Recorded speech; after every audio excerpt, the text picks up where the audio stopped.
We check in now on the latest cattle market news with our market update, brought to you by CattleFax. Hello, I'm Marcus Briggs with the CattleFax update. For the week of January 29th, total cattle slaughter was 569,000 head, about 1,000 head larger than the same week of 2015. Weekly average federally inspected cattle slaughter for the month of January was around 559,000 head per week, 1.2% or 6,000 head per week higher than January of last year. Weekly average cow and bull slaughter was down 6%, leaving the increase to come from steer and heifer slaughter, which was up 3% on a weekly basis. Fed cattle slaughter was forecast at the beginning of the year to run close to year-ago levels for the first quarter, but ran slightly stronger in January with positive packer margins. Packer margins are typically negative beginning in September and continue to decrease seasonally deep into the fourth quarter. Increased leverage over the cattle feeder and a large volume of overweight cattle shipments allowed the packer to pressure the market lower and keep positive margins.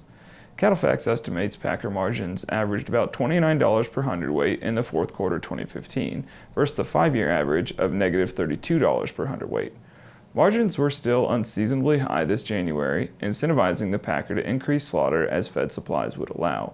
CattleFax weekly average shipments were 2% higher this January compared to 2015. Pulled forward is a measure of feed yard carryover and scheduled shipments. If positive, it means cattle are getting pulled ahead of schedule. Slower marketings, pushing cattle back, contributed significantly to the weight issue last year. Pulled forward finished January up 1.9%, first positive month since last October, and indicates the cattle feeder is becoming more current with their supply.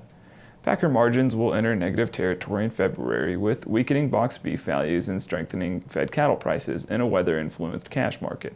Historically, packer margins will remain weak until a short positive stretch in March, break down again into April, and increase from late April to a peak in mid-June.